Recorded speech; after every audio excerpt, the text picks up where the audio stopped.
Welcome to the see-through shader setup and demo. In this demo, we will set up the shader to dissolve everything in between the camera and the player with the flexibility of choosing layers where the objects reside. This is important as you don't want to dissolve everything, like the floors, for example. So in the setup window, you choose which layers are the relevant layers of your scene. In this case, it is the props layer and the vegetation. Also, for our Raycast method, make sure the obstacles or game objects have colliders. We have other options if colliders cannot be used.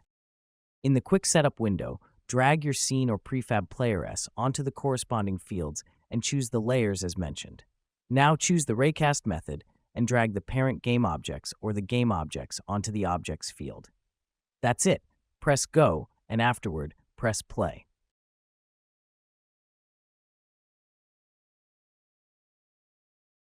Apply the see-through shader within seconds to your whole scene.